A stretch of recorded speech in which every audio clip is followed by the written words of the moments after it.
Yeah. Can anybody hear us?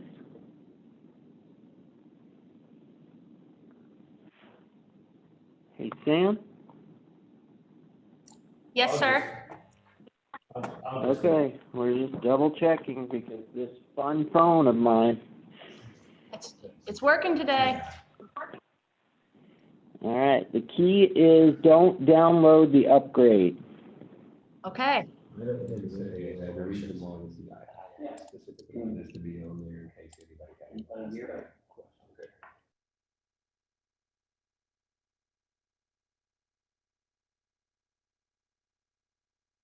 Yes, sir. Oh, hang on, I know what's happening. Well, no, I know what's happening. Gotta make this go away. There we go, sorry. It starts the Zoom thing on another screen, and so that you hear the delay action, that's how far behind it is.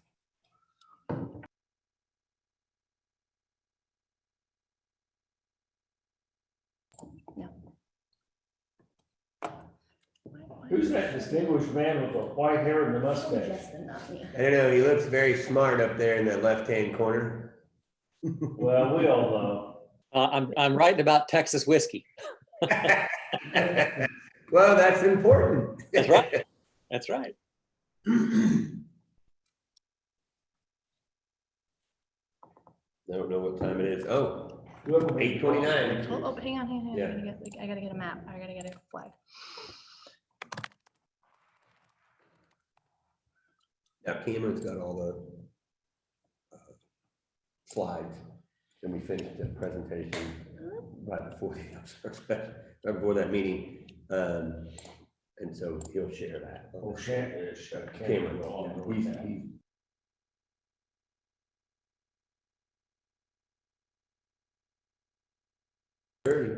All right, ladies and gentlemen, let us stand and do a pledge to our digital flag. Yeah.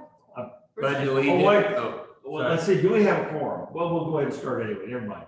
I pledge Pledge allegiance to the flag of the United States of America, and to the republic for which it stands, one nation, under God, indivisible, with liberty and justice for all. I love that picture of you, Chuck. It was your waist. All right, thank you for our umpteenth annual breakfast meeting digitally.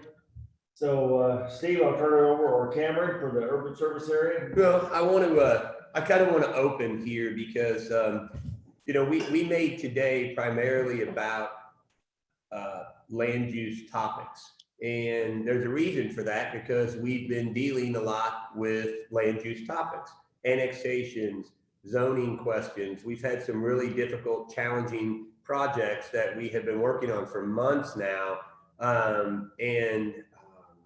You know, some are still going and some, although we voted on them the other night, will continue to go legally.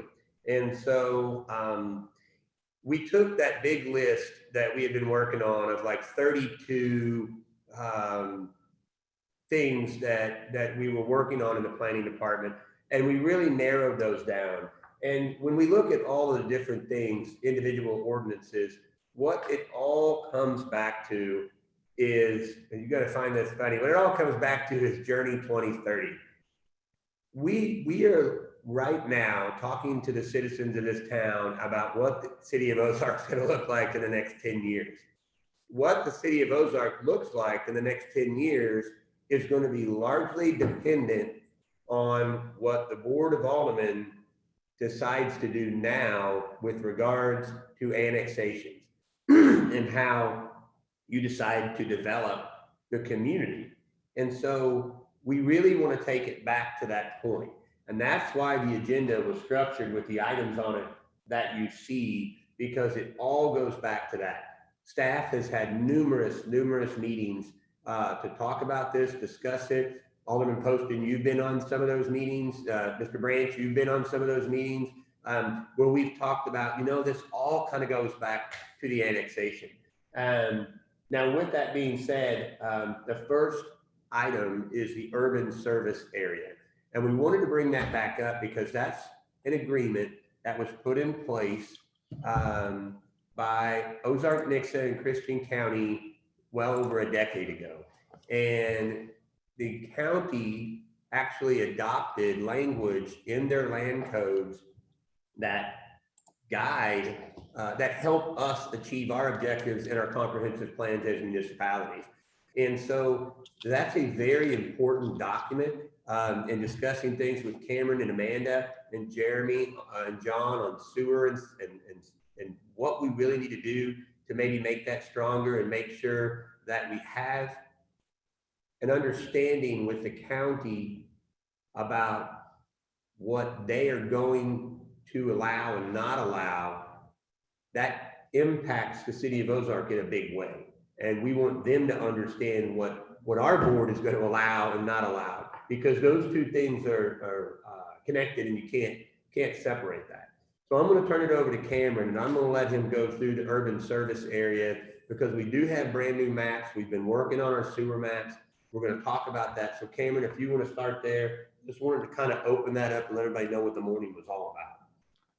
Yeah, I'm gonna share my screen. If anytime someone can't see it, just pipe up so we can try to figure out what's going on. But I'm gonna share it now. Well, I say I will. Host has disabled me to share the screen. Sam, can you help me? Is it not letting you share it? Nope, it's saying host is disabled participant screen share. No, Sam would never do that. I wouldn't do that to you, Cameron. Everyone does it to me. You've rained on my parade. Right? Try Right again, now. Cameron. There it goes. All right. Let's see, yeah, here it comes. Okay. There we go, Cam. We can see it now. Yep. Okay. So, Steve, you kind of kicked it off about the urban service area, or what we call the USA. If most of you may know about this or aware of the ordinance, but the primary ordinance that's in place is a county ordinance. And the only thing that, for the most part, that the city had contributed to that ordinance was our tier maps. And so that would be the focus of what we're looking at updating. Along with that is maybe there is some language or tweaks that needs to be modified. The original ordinance was passed in 2008. So we've got over 10 years on this ordinance. The ordinance has worked really well and sets up a great partnership with City of Ozark and the county, and then also Nixa utilizes it too. So for instance, what happens is when someone makes an application for a property in the county, primarily in the tier 1 area, which is around the city limit perimeter, the county go ahead and forwards that to us along with the other areas 2 and 3, but they forward those to us to review, to consider the applicants and what they're proposing, so that we can either sign off on that or follow up with a further requirement that might impact the city. So in looking at the USA and the tier 1s and the updates, again, I'm going to get to the maps in a second, but the primary focus was update those maps. But one of the primary things that we're trying to determine on our side is, like I said, right now, the ordinance is primarily an ordinance drafted and adopted by the county. And so the big question for us is, should the city propose any kind of ordinance to go along with the county ordinances? And if so, what is that? And then keeping in mind, any ordinance adopted by the city would not be applicable to the properties in the county. And then an ordinance adopted and an ordinance amending the code hold the same weight, meaning this can be accomplished by approving an IGA. So it may be a matter of and that's something we have drafted as well and been working on as an IGA, an agreement with the county in regards to the urban service area. So keeping that in mind and about the ordinance, I'm not sure we know exactly what those proposed changes might look like or ordinance would look like, but that's something we'd like to get some feedback on.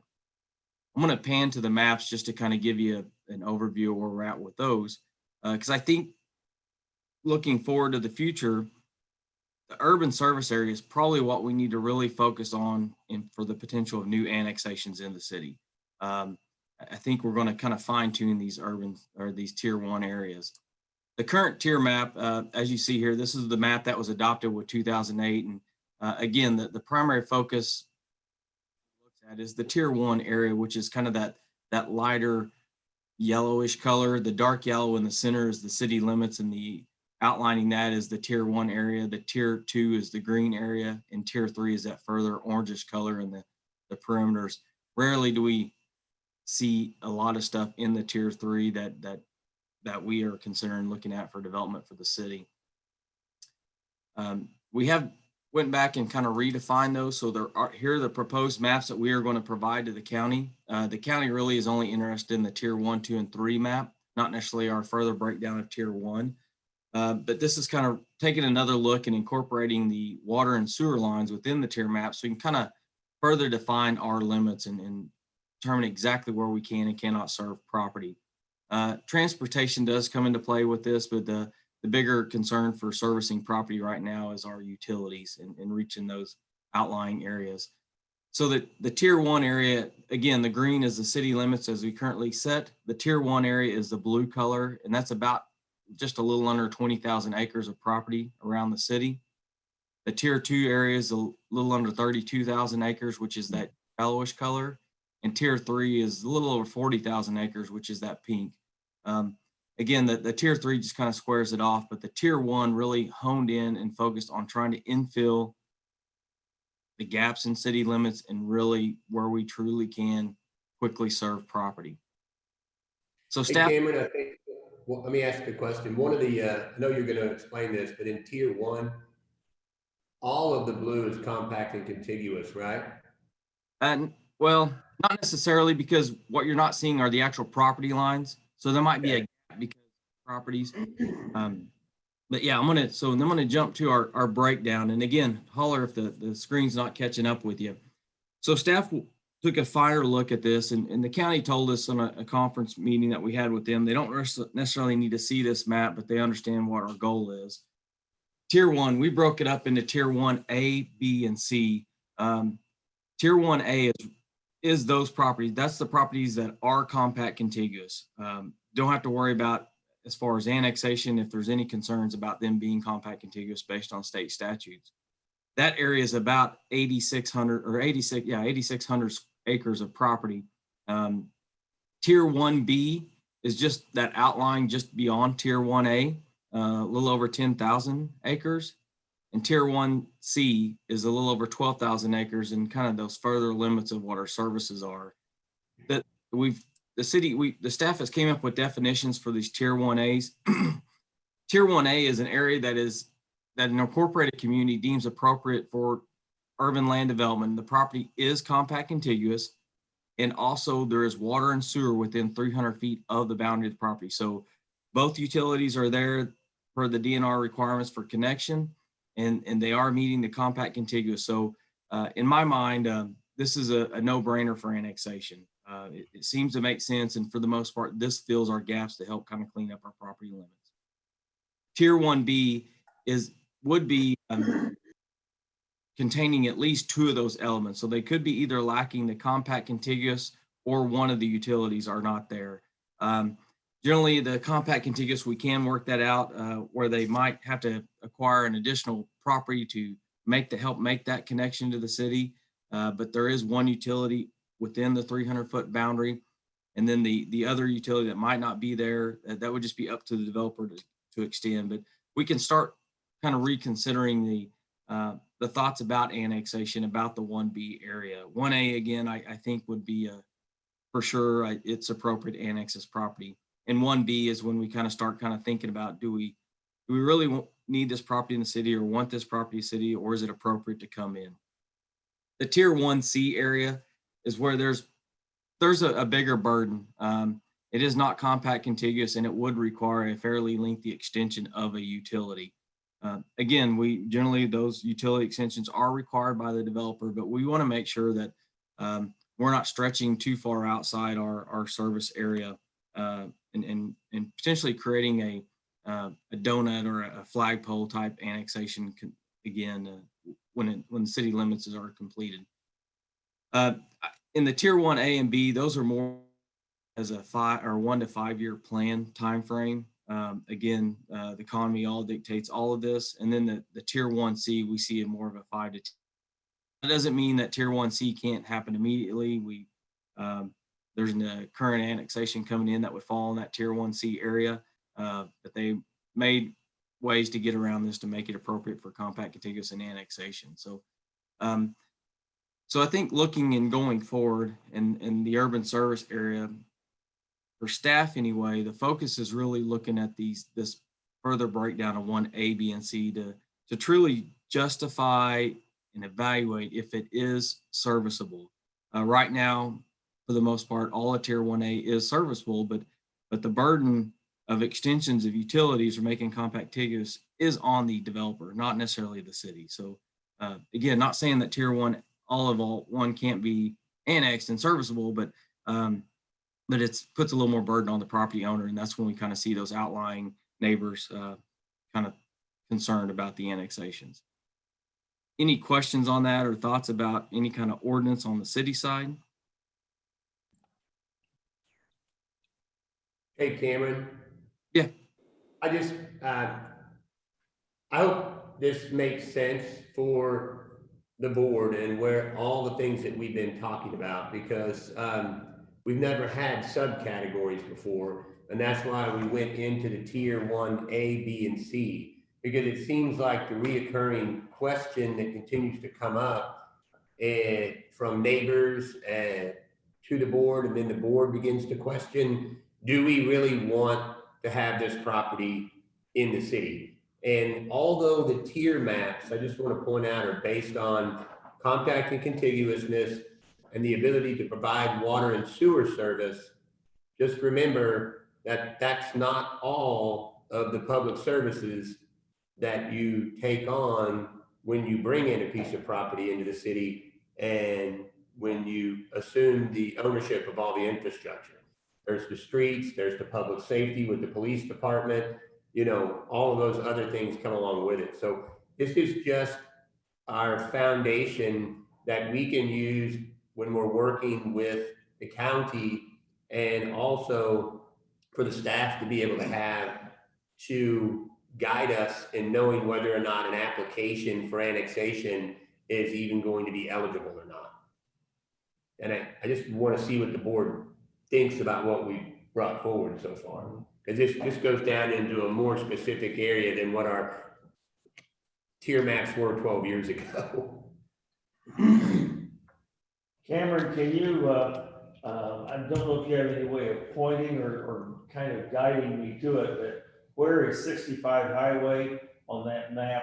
Where is 14 Highway or South Street? Yep. And where? Can you see the mouse on the screen? Yes, I do. Okay, so this corridor through here is 65, all Right. straight north and south. So this is the double E exit is south of this map, so it's cut off. Right, that's okay. The Walmart exit is right here. All right. So here's the Elk Valley trunk line that kind of comes through the valley here down to the treatment plant. Okay. What I call the Fasco exit is right here, just north of the Finley River. And then the CC exit is the kind of the northern area of the map here. You can kind of see the Deer Brook is just on the west side and east, and James River Church and the quarries up here to the northeast corner. And then 14 Highway would be 14 to Nixa is right here, OTC campus. So 14 comes through down 3rd Street and then out towards Sparta. Here. All right, got it. Thank you. Yep.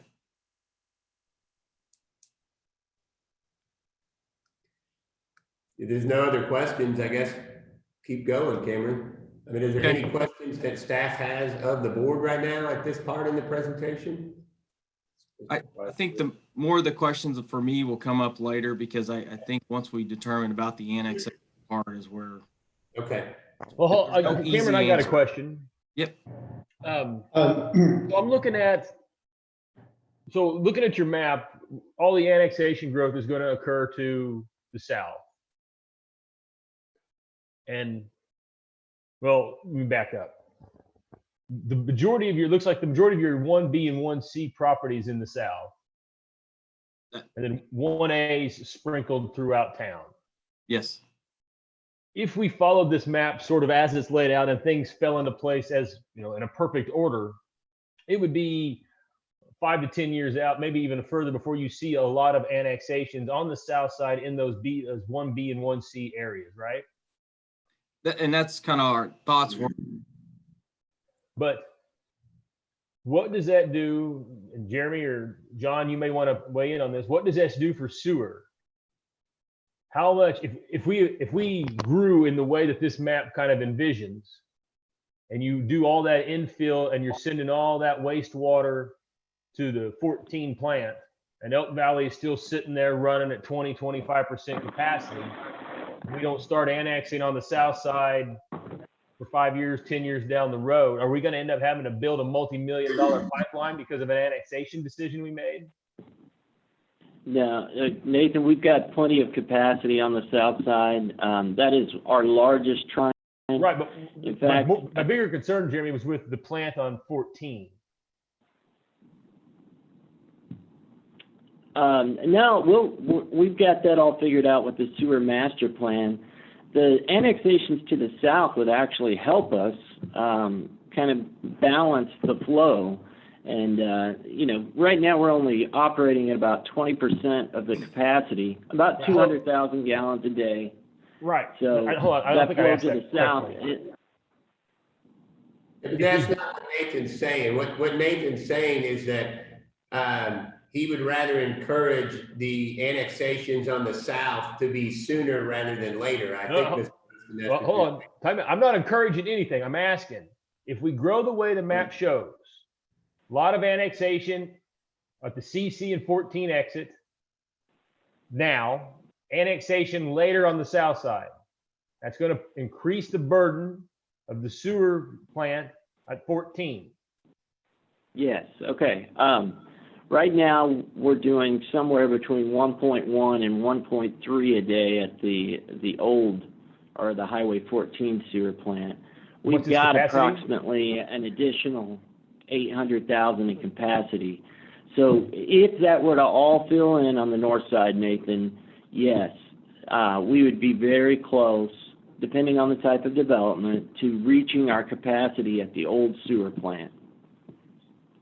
Okay. But in the next 1 to 3 years, our sewer master plan has already called out that the top priority, or one of the top priorities, is to reroute a large percentage of the sewer that's currently going into the Highway 14 plant and getting it over to the trunk line to send it to the south. Isn't that right, Jeremy? So we're making sewer in the first 5 years that would alleviate a lot of the pressure on the old plant.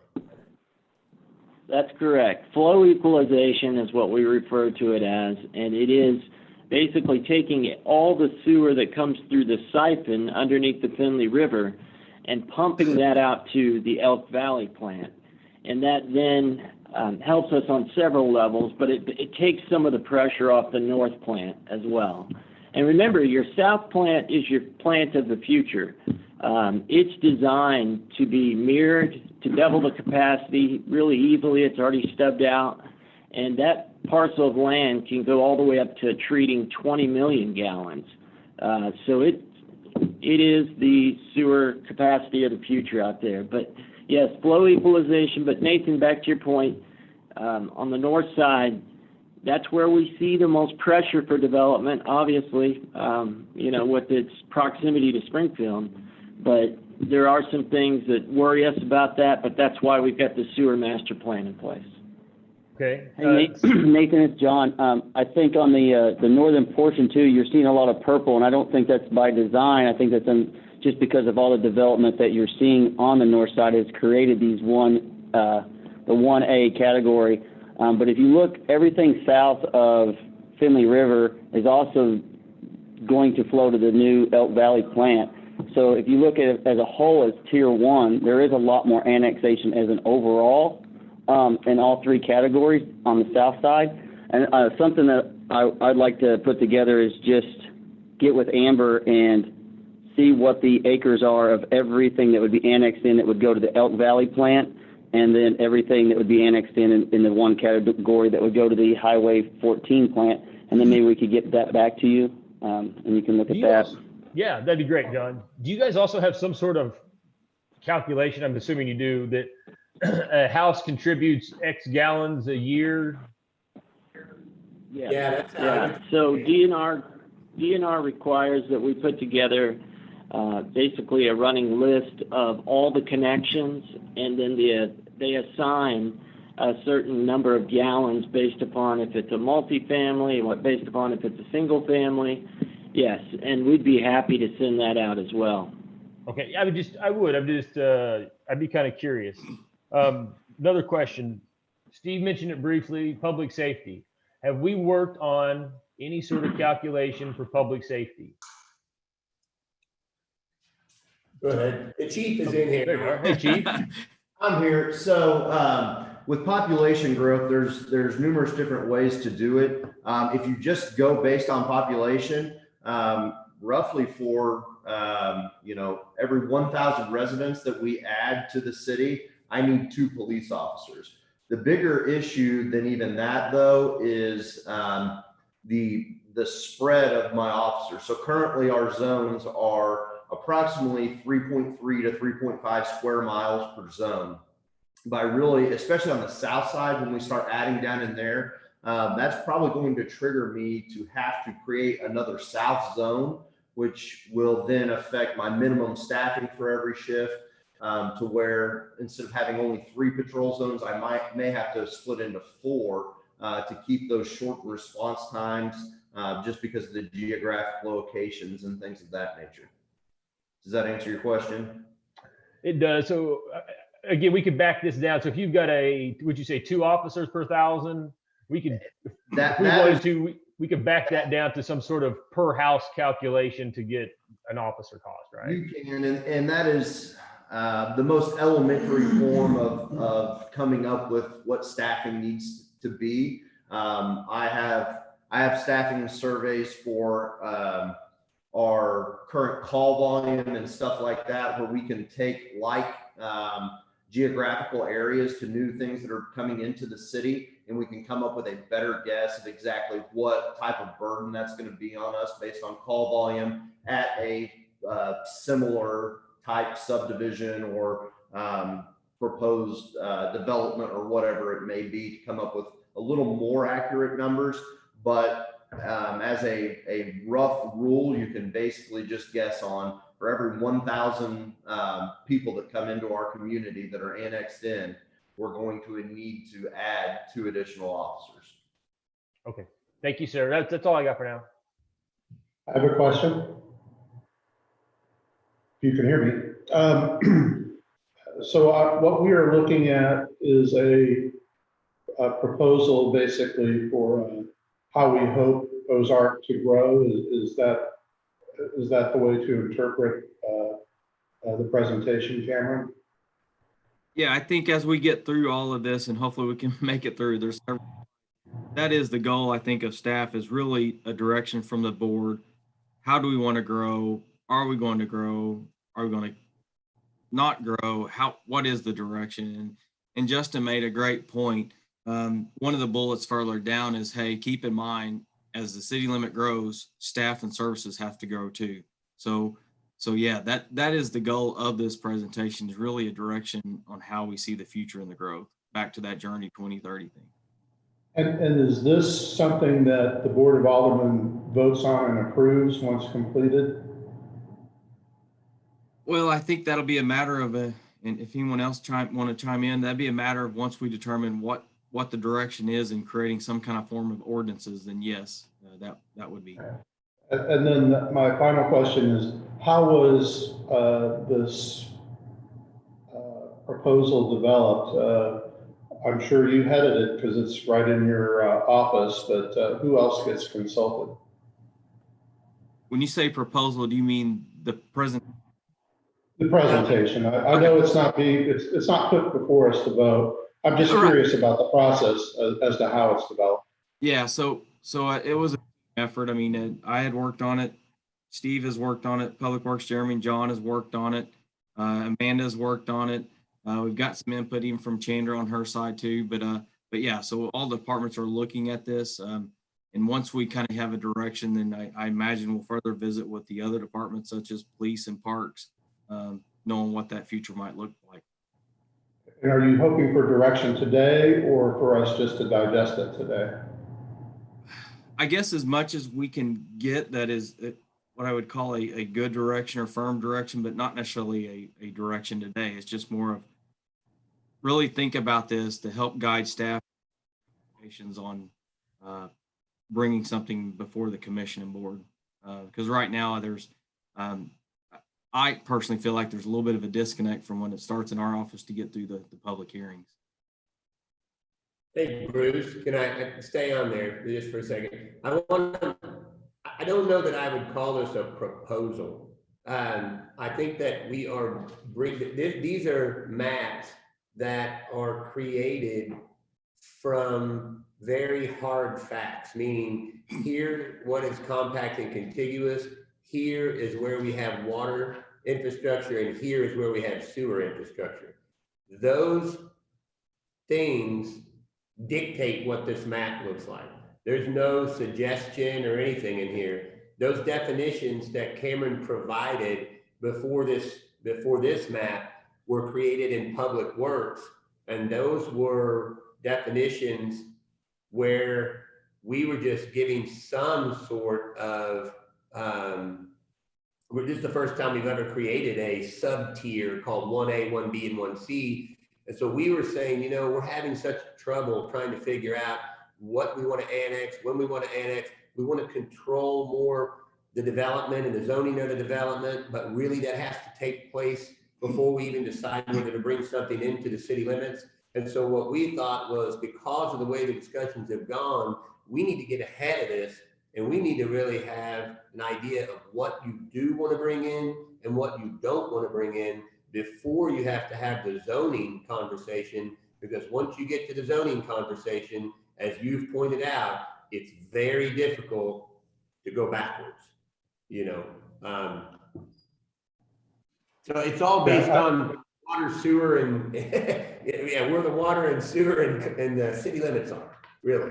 So I like the approach, not just from the point of view of informing Board of Alderman decisions on annexations, but it's also can inform the public about factors that should be considered or would be considered by us, and can help inform their arguments to us when they're raising concerns. So I appreciate the presentation. that's awesome. Steve, one thing I do want. Yeah. Okay. Something I would like to add though, and Steve, correct me if I'm wrong, but I think we will be looking soon for direction about updating the urban service area agreement with the county, because that's something we want to get in place within the next few months, that we're actively working on now. And so we'll be bringing back to the board. Yes, no, you're all right. It is a first step. We've already talked to the county, and Ozark and Nixa are both, we both updated our sewer master plan. So now that gives us the ability to create these maps. And so when both of the two cities give that to the county, then the county knows, like Cameron said earlier, they know when something's in tier 1 and when they have to say, look, this gets kicked back to the cities, because you're at an urban level density. You're not at a rural density like you are in the county. So you need to go talk to the city. We can't approve that. And so that's what the tier 1 really does for us. It gives us that great connection to the county, and it has worked for 12 years. We just know that we need to, you know, update it like you would update any ordinance that was 12 years old. Certainly the information's brand new, and I think John and Amber have done a great job with the maps. It really, really brings to light, not just for the board or the staff, but for the developer and the landowner too. You know, where do these things exist, and how might I approach this now? Because if I'm way out in tier 3, that's going to tell me right there, I probably really shouldn't bring an application to the city of Ozark because there's nothing around, you know? So anyway, go ahead, Cameron. We're going to keep moving. Okay. Yeah, we'll move on. The next series of a few slides, I'm going to turn over to Amanda, and I can pan for or move the screen. But really, this is really getting into details that talk about policy direction for city development and the legalities of that. So Amanda, just let me know if I need to turn to the next slide. Okay, I'll do my best to let you know. I'm going to first go over this outline so we don't get ahead of ourselves. As we discuss quite a lot of different processes in the development stages. So what we're going to talk about first are legal considerations. In many of the recent discussions, there's been a lot of question about legal considerations and then the actual power of the governing body. And so today, I'm going to go through all of those legal considerations and then also some ways to expand maybe or empower the governing body in ways that we haven't yet explored. And then we have a discussion on annexation, zoning, and subdivision process, which is the platting process. So we will get to all of those hopefully in this next part of the presentation. As we move through these, it's important to keep into consideration the tier maps that we already looked at, because the tier maps, especially the subdividing of the tier 1 into the categories A, B, and C, will really drive a lot of those questions and policies related to annexation, which is obviously the first step of the development process. Okay, Cameron. Next slide. Oh, did it pan up? I'm on the annexation. Yes, that's right. Okay. Okay, so the first part of the process when somebody wants to develop their property is obviously the annexation stage, when the property comes into the city and then will be subject to the city's ordinances and laws. So the legal consideration in the state law for a normal annexation, which would mean that this is an annexation where the individuals who own the property are petitioning the city to annex, because there's another route if the city is trying to annex property without their consent. But assuming that it's the normal process for annexation, the legal considerations are questions that involve, is this property compact and contiguous?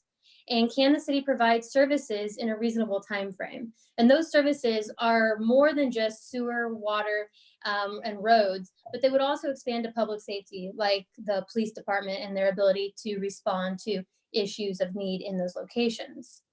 Now, the authority of the Board of Aldermen, it can be expanded beyond that by establishing a policy to direct the staff whether we will accept annexations in certain tiers. So going back to those tier maps, there could be a policy established based on where we know we have services and where we have places that we would like to maybe potentially fill in holes where the city limits presently do not extend. And that policy could be given to staff to provide them with the knowledge when an application comes in about whether it would be likely to be received or not.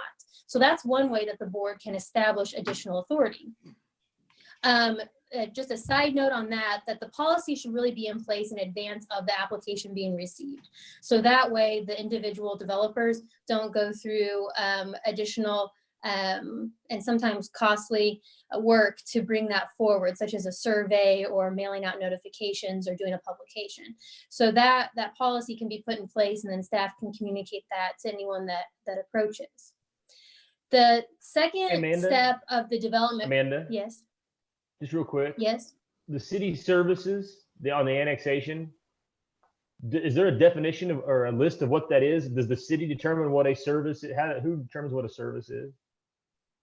It's just the normal services that a municipality would provide. So it would be all of the services that a municipality generally provides, but what you look to are generally the, can we service them with water, sewer, police, roads? Those are your more costly expenses that are going to really impact a municipality. Does a park count? Is it possible to say we've only got 2 parks or 1 park, we're getting ready to annex a bunch of people, I need another park? Is that a service? It would be considered a municipal service. I'm not sure about the argument that you can't handle or accommodate more people in the park, but sure, that could certainly be something you could take into consideration. Yes. All right. Thank you. You're welcome. The second step of the development process is the zoning step.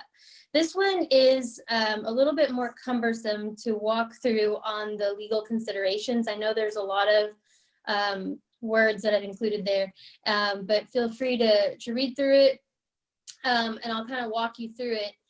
The legal analysis for a zoning consideration is largely going to rely on the comprehensive plan. So that plan was adopted by Planning and Zoning and recently updated.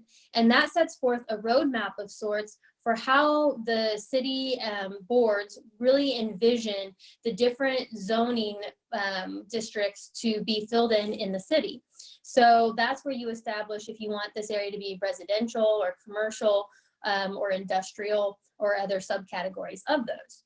So zoning is going to largely be lawful where it bears a substantial relationship to the public welfare. However, the term public welfare is if the public welfare is not served by the zoning, or if the public interest served by the zoning is greatly outweighed by the detriment to private interests, which could be the developer themselves, the zoning is considered to be arbitrary and unreasonable. Next slide, Cameron.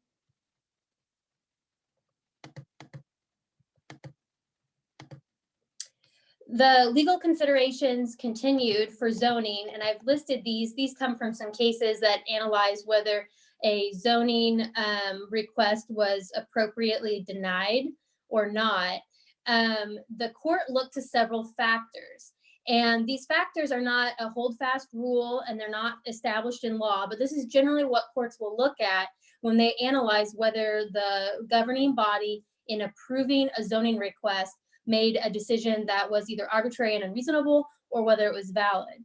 So they're going to look to the adaptability of the subject property for the permitted use, meaning the zoning, the effect of the zoning on the value of the subject property, the zoning and use of the property surrounding the subject property, and the effect that removal of the current zoning would have on other property in the area. So those are the factors that a court's going to walk through. But no single factor is considered determinative or controlling. So the courts have clarified that the use does not include the feasibility of a particular development of the property.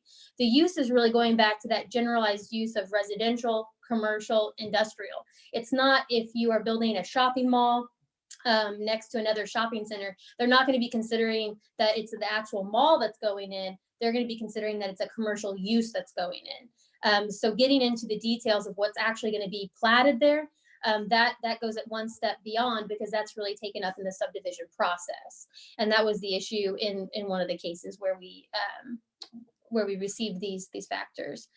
The courts are very careful to also establish that when the governing body is considering the effect this may have on the general public welfare, the general public welfare are not just those individuals who are neighboring property owners. It's the community as a whole. So if the community as a whole will benefit from the development of this property and for that use, then that's the factor they take into consideration, not just the individuals who may be outspoken about it or the individuals who are neighboring property owners.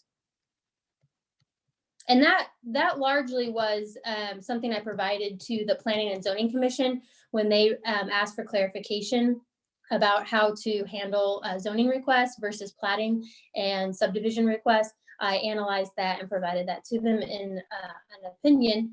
And so I'm happy to provide that to the board as well if they would like. I'm ready for the next slide, Cameron. So the next question that we look at is, well, if that's the legal consideration for zoning, which is probably a little more of a gray area, but what's the authority of the Board of Aldermen? Well, the Board of Aldermen has the ability to adopt an ordinance that would allow a conditional overlay district. This is something that the city of Springfield uses and other communities use. And it certainly would need to be worked through, but the ordinance itself, and I think Cameron may have the actual ordinance from Springfield available to pull up, but it allows you to take a zoning district and then you can work through additional factors that you may want to, as the planning attorney in Springfield says, you want to take that zoning district and you want to ratchet it down. You want to say, I have concerns about setback, about roads, about certain things, and you want to place additional factors on that. There will be a list in an ordinance of what factors you can consider and what conditions you can place on the property, but it does give you more of a modifiable district, and it would be applicable only to that property. For example, in downtown Springfield, if you had a property that wanted to be commercial and they had concerns about parking or about setback, then they could add this overlay district to it that would add those additional requirements. And it would allow the board a greater scope of review for the specific property in question at the zoning stage, which is again after annexation, but before the platting stage. So it creates a new type of zoning district that is specific only to that property, but is allowed through your code. It's also upfront to developers because sometimes the developers come to you and they already know that that's probably going to be a concern, and they may propose that in their zoning request because staff has the direction that this will be necessary to develop the property. Cameron, did you have that example for is that later? I do have that. That's later in the zoning section. I can either bring it up now or we can talk about it later. We can talk about it later. I just couldn't remember where it was. Additionally, the authority of the Board of Aldermen and the Planning and Development Department for zoning comes from the comprehensive plan. So back when we established the comprehensive plan, that established a roadmap for development. And as I stated earlier, it really establishes where you want certain uses in the city. That comprehensive plan is going to be used to review whether a proposed use by a developer for that zoning classification is going to be appropriate. The last stage in the development in this three-part series is the subdivision process, which we call the preliminary platting stage. As you know, the preliminary plats come to the Board of Aldermen, and then the final plat is approved administratively if it conforms to the preliminary plat. So the legal considerations for a preliminary plat is when the Board of Aldermen reviews a plat, they're acting in an administrative capacity. So this is where the role of the Board of Aldermen switches from the last two stages. This is no longer a legislative decision, but it's an administrative decision. So the review of that that authority changes. And if the plat essentially meets the requirements of the city's ordinance, then the board has a duty to approve it. The authority of the Board of Aldermen can be modified by amending that subdivision ordinance. Now, while that has to be within the bounds of the law, the Board of Aldermen can incorporate additional requirements or considerations that they want to take into consideration when they review a preliminary plat by adding that to their ordinance. Because largely a court is going to look at, did the preliminary plat meet all of these boxes? And if they did, then the board has that duty to approve it. The authority of the Board of Aldermen, again, can be amended, can be expanded by amending that ordinance. But a point to make, and we'll get into this later, that some of the burden of that development and offsite improvements will not be 100% borne by the developer. And that's limited by several US Supreme Court cases and their review that development alone may not be creating the issue with maybe road congestion. And then the municipality may have to come in and actually improve that road if it is an issue. Or it could be a cost share where the developer contributes their portion of impact to that road, and then the city can take on the rest of it. So there are ways to work through that, but it is something to keep in mind because adding the words traffic study or requiring those offsite improvements to a subdivision ordinance may actually create an impact to the city because the city may be required to build those improvements in addition to the developer. Just something I wanted to be transparent about. Additionally, the growing pains where we have property that's being subdivided and it may not be necessarily what is desired by maybe the community, that can be avoided by going back to that original question of annexation and determining what properties are desirable to be annexed at the beginning, which I think is a question that's come up frequently. And this is kind of trying to outline how you can review that. Next slide. That's the last one on the legal. So now we're jumping back to the annexation in detail. So I would ask if anyone has any questions on those previous three slides about the legal considerations. I only had one about the overlay district. Yes.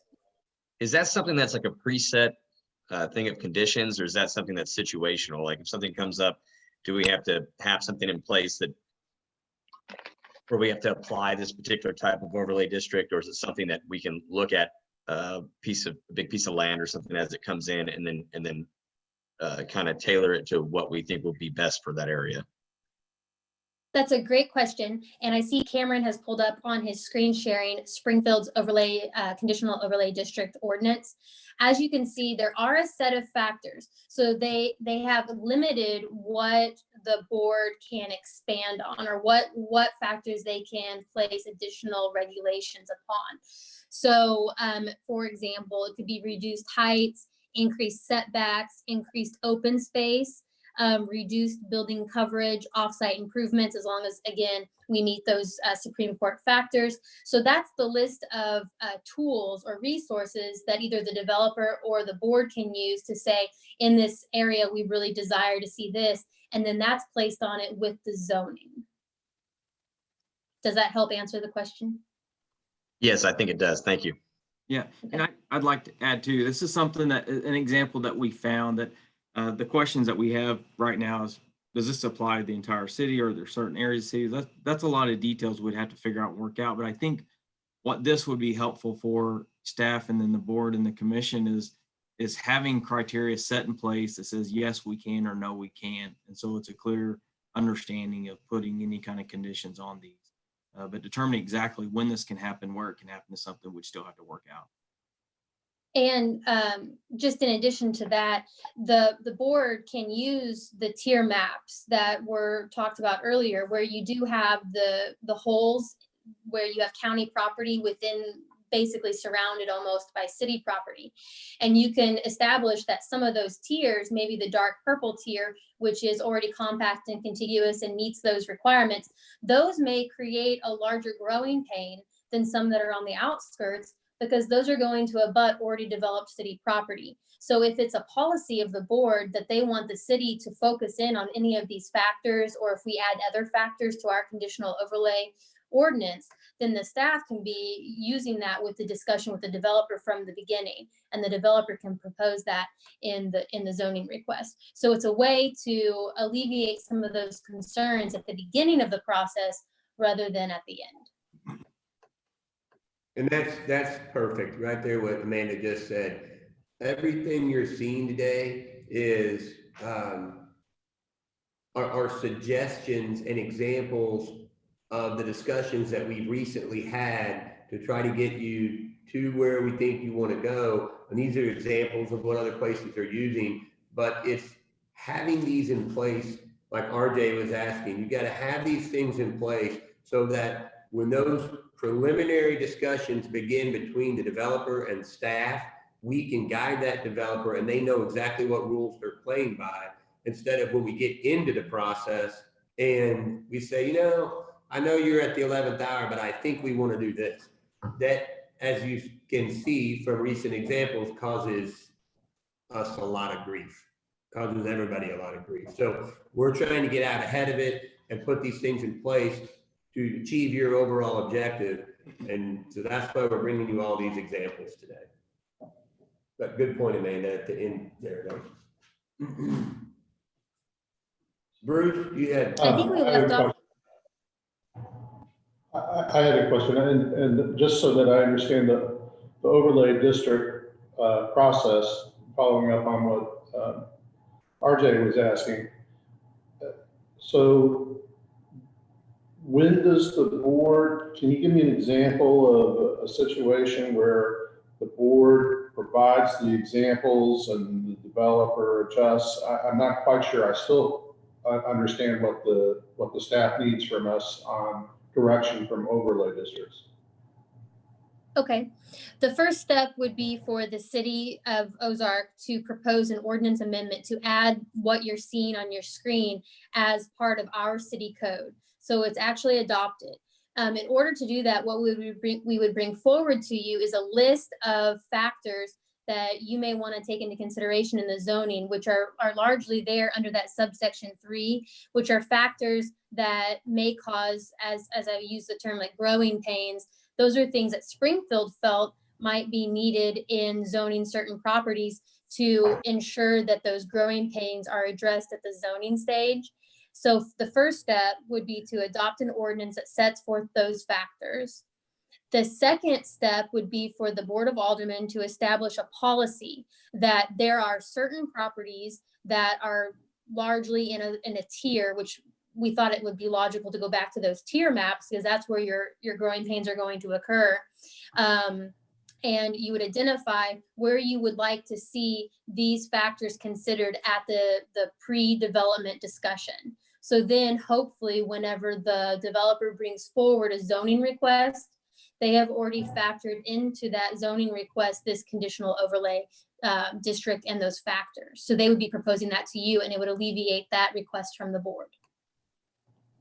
Oh, that's golden. So I think I understand what you're saying in your presentation.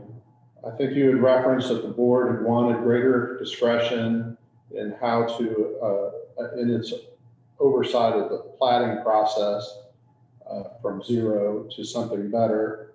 And you had said, well, you have to be careful on what kind of discretion that you give to the board because if it's of a certain kind, you may be obligating the city to make improvements and spending public funds on improvements where you wouldn't ordinarily have to do that if you hadn't exercised that discretion.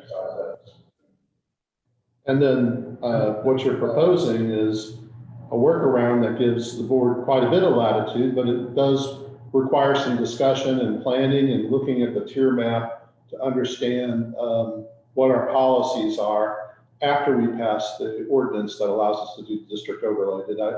Have I summarized it correctly?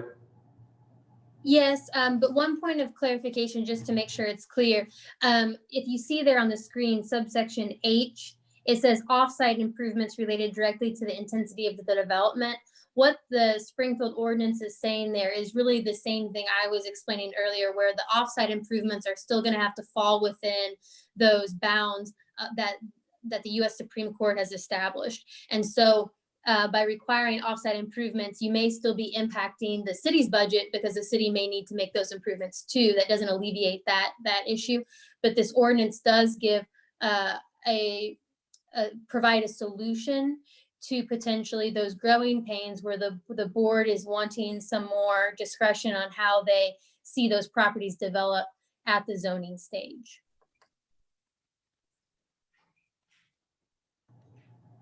And by follow-up, does the overlay district ordinance really only apply to those growing pain areas that are county land surrounded by city? Or does that also apply to land that's more on the outside of the city proper that wants to come in? That would largely be determined by the Board of Aldermen. They can establish a policy because right now the city staff has no policy related to annexations. It's just if it meets the requirements of the statute, then the city is going to say, yes, we can accept your annexation application and we will take it forward. If the board places a policy like Springfield has, where they're not annexing any more property, they don't want to take on any more additional to service those properties, then staff can say up front, no, we're not annexing property outside of these tiers because we've identified where we kind of want to fill it in. And then you can also establish where you want to see these overlay districts. So that could largely be controlled by the Board of Aldermen. I was just giving an example that I think where the friction is coming from is from the development of properties that are almost entirely surrounded by city property, and people have grown accustomed to that being just empty property, and that seems to be where some of that concern is coming from. So this might be an additional tool to use to alleviate some of those growing pains. Thank you. Hey, Cameron, also, just real quick, can you either as part of this presentation or afterwards, can you send the board a couple of the examples of the overlays that we already have so that the board can see what we have out there and how we're using overlays currently, like the transportation district overlay, the 65 overlay, downtown overlay? Yep. Thank you, sir.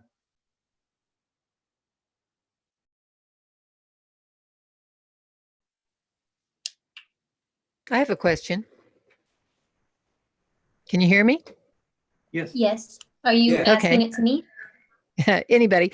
Annexation. How, like the property that's inside the city now that isn't part of the city, how are those annexed in? Only when a developer or someone requests, or can the city annex its own property or county property into the city? There is a process by which the city can annex property. We don't presently do that because we like to wait for the developer to bring that forward or the property owner to bring it forward. But it could occur under several circumstances. So you could have the city seeking that, which is unlikely. You could have the property owner who is currently in the county already receiving city services, and then they've signed a consent to annex. So once they actually become compact and contiguous, they would then be brought into the city. And then the third option is if they are completely surrounded, that's considered like a donut hole. We call it that. But when you annex the property that's going to create that donut, you have to provide them an opportunity to also annex, and that's under the state statute. We had this situation recently, and we worked with the planning department to send that notice letter to the property that would be the donut, and they did not want to come in. So you do give them that opportunity. Okay, thank you. Welcome.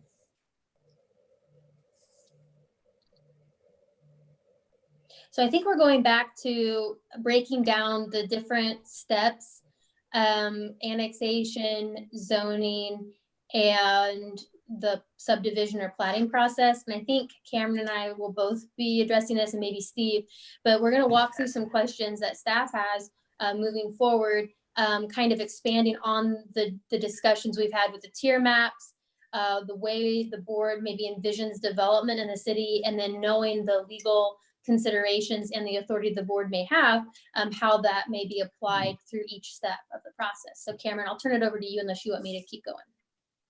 Nope, that's fine. I want to run through some of these questions, this next two slides on the annexation, then probably just kind of regroup on those to kind of go through the questions we have and then the pros and cons of the direction we go. So one of the biggest questions we have right now, and based on the current situations and what we've seen, is what is the board's policy for annexation moving forward? Is the board wanting to see new annexations? Are they wanting to see growth? Are we wanting just to maintain what we have now currently? So following up, and do we allow those future annexations?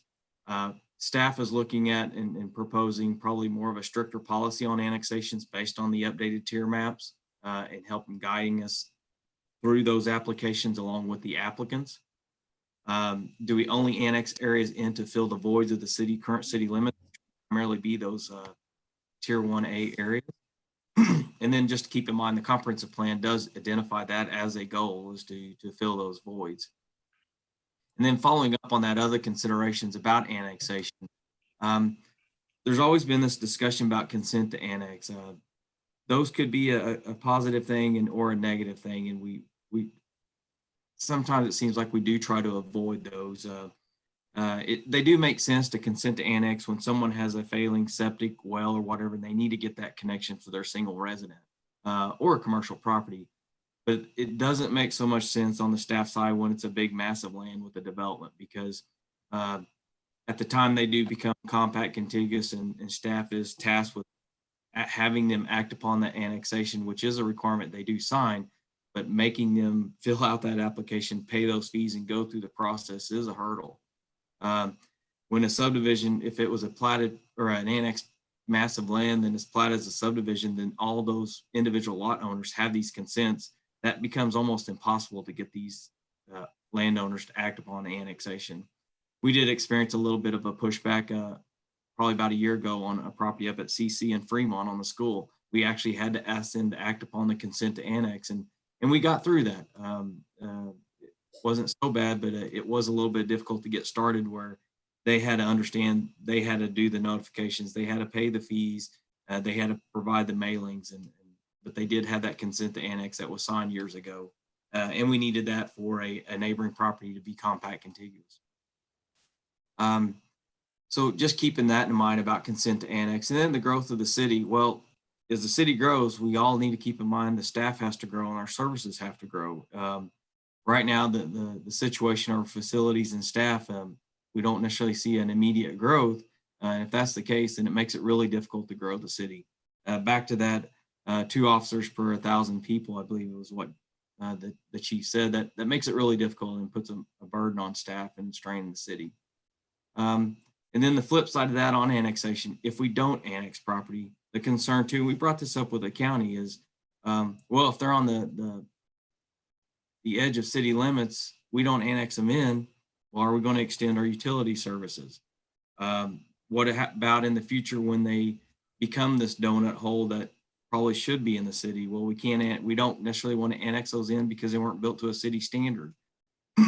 Extending the utilities out there isn't as much of a concern to a city standard because we will take care of that for the most part as far as inspections and reviewing plans. But when it comes to the streets and sidewalks, not so much. The county standards on that side of it is not the same as the city. They just can't maintain the same infrastructure that we can.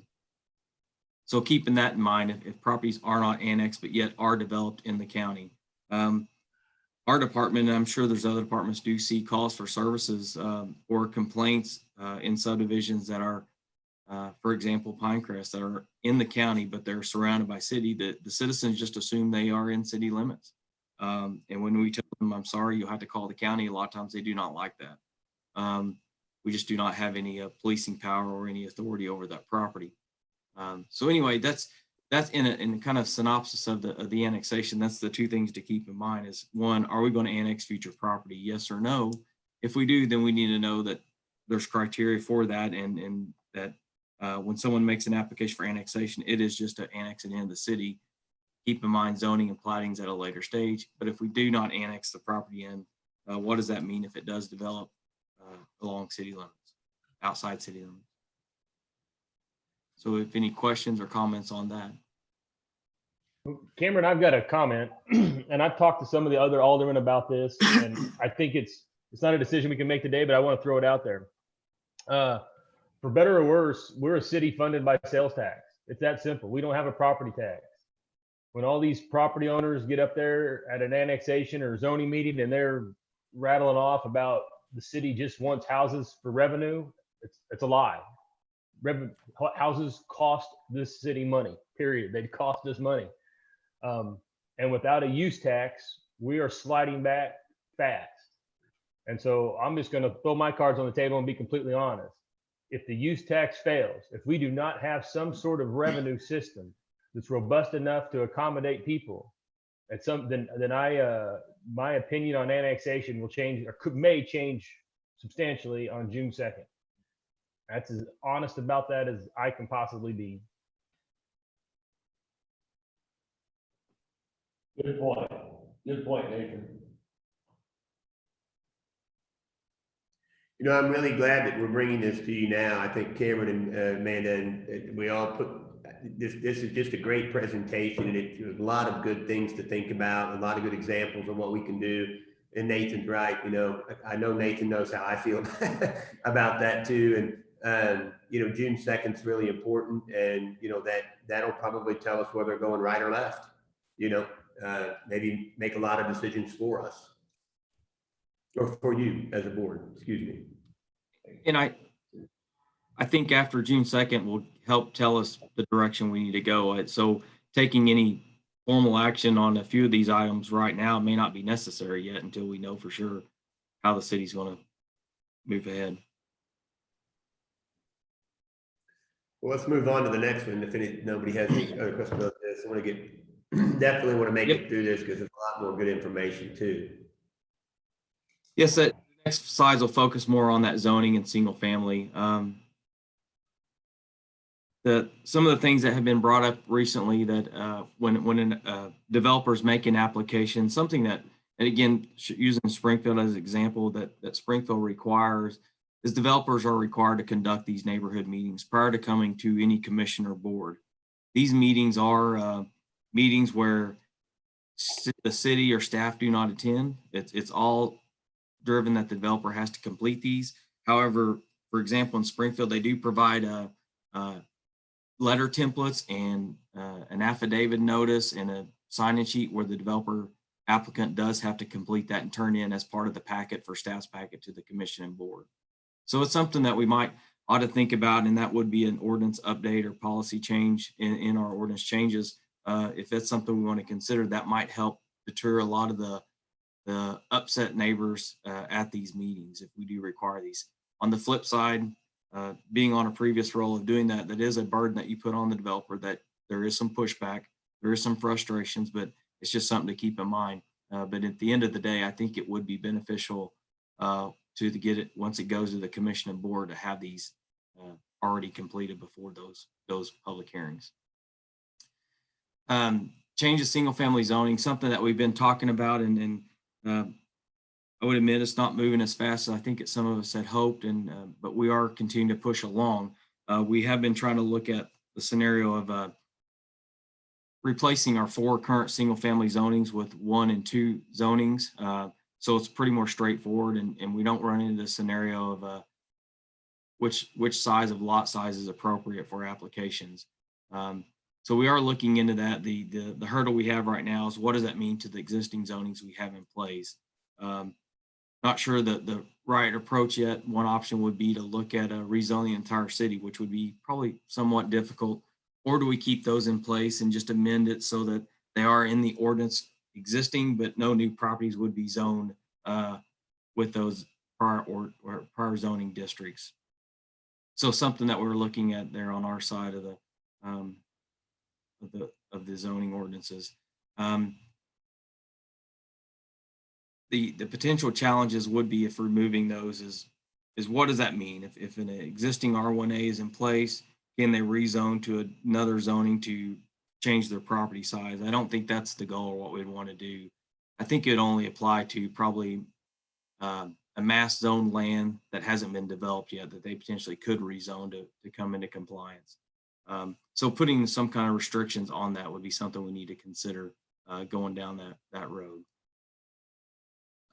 Zoning, this is kind of back to what we were talking about earlier with the conditional overlay, some things to consider. Approvals with conditions. The example we talked about earlier about the Springfield is an example of those overlay districts. Some of the questions we still would have to work out is, like we said, do we follow a tier 1A on a map? However, recently we've seen some areas that might not be on that tier 1A. It might be in the tier 1C, further on the outskirts. I don't know that this would initially apply to the entire city, but that's something we would need to kind of fine tune and consider. And then just confirm that all the conditions that we're incorporating into an overlay district do meet the criteria such as Nolan and Dolan, or any kind of legalities of that. Also with these conditions too, another example we've talked about was lighting, is making sure any condition we have could be met by any adopted code or any third party. Some of the example of the lighting, there is a third party involved that we may not be able to control what can be placed out there. So that's something we need to keep in mind with any kind of conditions we propose or put into place. Condition requirements on road improvements, again, basing that on the Nolan and Dolan cases, great examples for planning law, what you can and can't do or what you need to consider. And then road improvements regardless of the study requirements. If we have a traffic study out there and it notes that road improvements are not required, but yet we're going to require those, we need to keep that in consideration, make sure we legally can do that. And then if a study notes that there are requirements, well, the development may only be half of that burden. It may have been that it was existing condition that was already at a subpar level that the city may be obligated to pay part of that cost. So keep in mind, in putting any conditions on there, there may be a cost to the city as well. Hey, Cameron, can you go back to that previous slide real quick? Yep. You made a point in there that I want to elaborate on, where you talked about the street lighting as an example. That did just come up on one of our current examples. And I do want to elaborate on the fact that dark skies and street lighting, we have 2 agreements with Liberty. We have a franchise agreement and we have a maintenance agreement. The maintenance agreement largely dictates that we will pay a certain amount of money on an annual basis to Liberty to maintain streetlights. And although we have talked to them many, many times, they literally have one style of light bulb, one style of head, and one pole. They don't give us any other options. And so when you talk about dark sky, it's not that we don't want to do it, or the board may not want to see it, or the developer may not be willing to do it. It's that in the city of Ozark, because we have that agreement with Liberty, they don't offer a dark sky option. They don't have an LED light. They don't have a downward pole or a downward head. And so, you know, we've talked to them many times about this. And Jeremy, if I get this wrong, I need you to jump in. But the last conversation we had was that, look, we've got one style and that's the only style, because having multiple style was a problem for us as a Liberty utility. And so therefore, that's it. Now, Jeremy, if I said that wrong, I want you to help me out there. So. You got it, Steve. You got it. When is our franchise agreement come up for renewal? Well, I think 2024. Yeah. And remember, you have two. The franchise agreement and the maintenance agreement are two different things, but Amanda, they may be the same date. I can't remember. I know the maintenance agreement is 2024 because I was looking at it yesterday while we were on a different call. And I think the franchise agreement is similar. It may be 2030 though.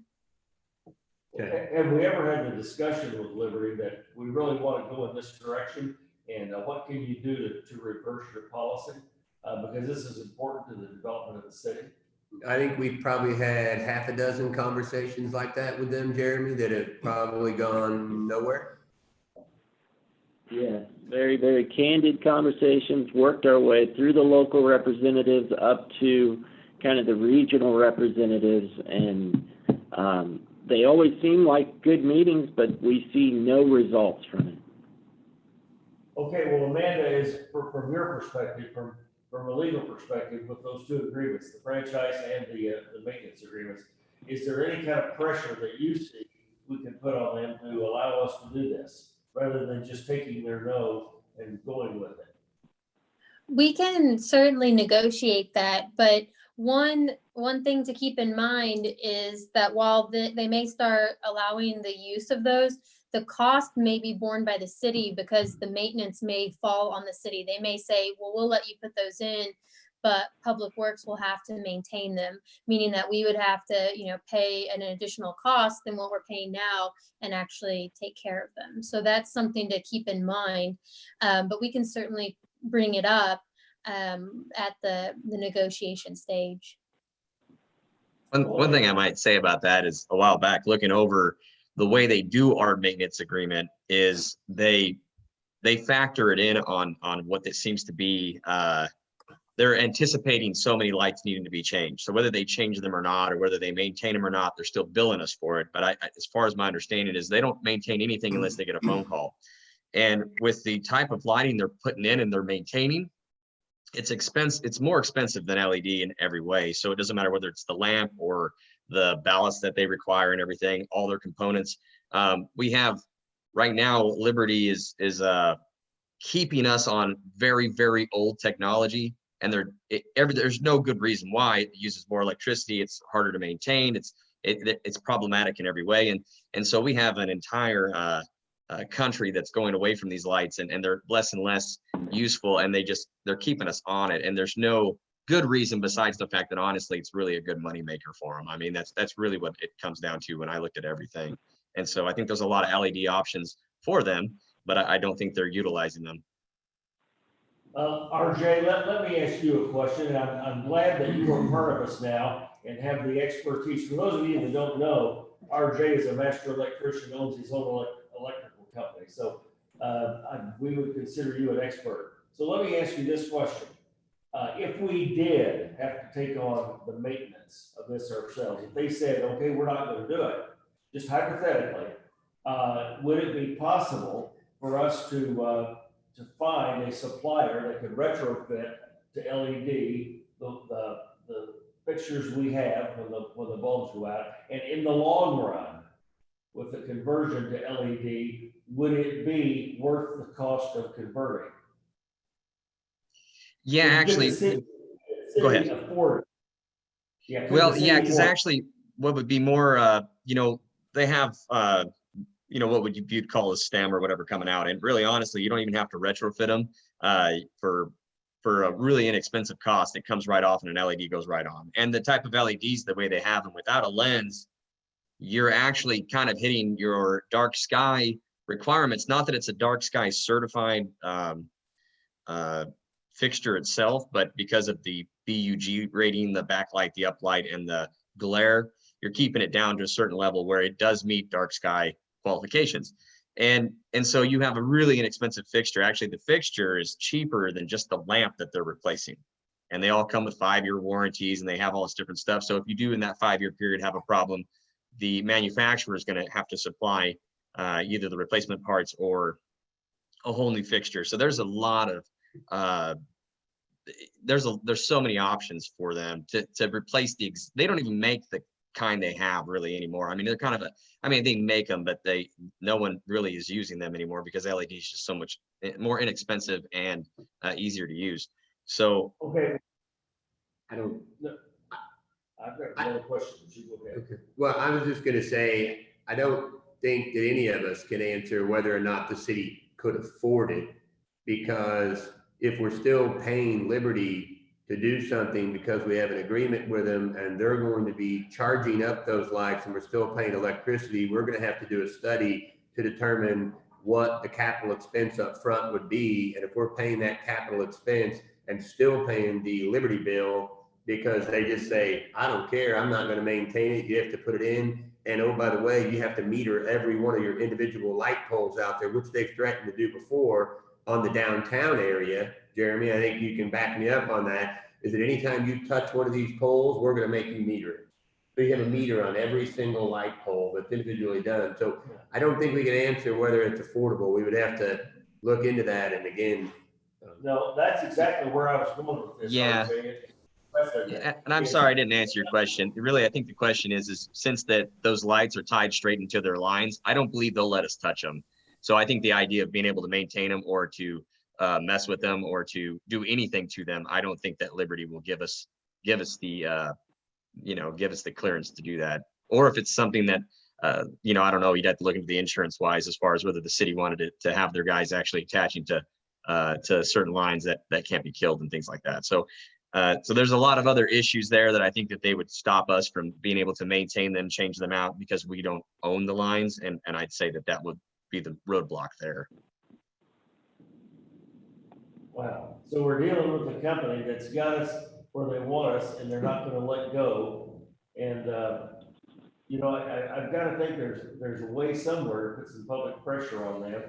I don't have any idea how. And Amanda, let me ask you a question. This may be crazy, but is there a way to do that with the state legislature to have them require that they do something that would be beneficial to the city? Now, they clearly didn't do that on the Wayfair case. They dropped the ball there, but would it even make sense for them to take up something like that? That could, I imagine there are a ton of cities in Southwest Missouri that are on Liberty. And would that be a way to put any pressure on? I don't know. You can certainly try that, but I would just go back to the more recent changes in the state statutes related to utilities, and it seems like the growing trend is to give them more power, but remove the power of the local municipality. So I'm not seeing that as a trend, but you can always try to ask for that from your state representatives. I wish Jason was on the line. He is. Mr. Mayor? Yes. I have Yes.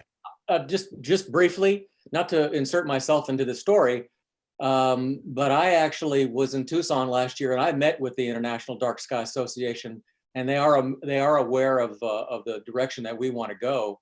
And they offered up on more than one occasion that they would be happy to come out and have a discussion with us and help us understand what they have done in other communities, not only within the borders of the United States, but outside internationally as well. So they have dealt with these situations with electric companies for many, many years, and they may have some direction or guidance that could possibly help us. Well, Chuck, if you know these people, this is just a personal request from me. Why don't you lay out the situation to them that you now understand even better, that we're in a situation where we can't do it. RJ's pointed out a lot of reasons why we just can't. And see if they have any experience combating that, because without liberty on our side, we're not going to get anywhere. I'd be happy to do that. All right. Go ahead, Steve. Well, I just wanted to bring that up. I thought it was important because I knew it came up the other night during an annexation conversation that we were having. And so I just wanted to make sure everybody was aware of that. But I'm going to turn it back over to Cameron so we can continue on with the presentation. Yeah, one thing I would like to add to that previous conversation, based on working on developments in other communities, a lot of times if you don't use the lights that they have, if they allow other lights, that will be a cost on the city or the developer to pay for all that and maintain and provide documentation that it meets any kind of traffic impact rating, structural design. So it's just something to keep in mind if we go down that road and they do not have that light fixture available, but allow it to go in. Continue on. I'm going to skip over the conditional overlay. I think we talked about that quite a bit.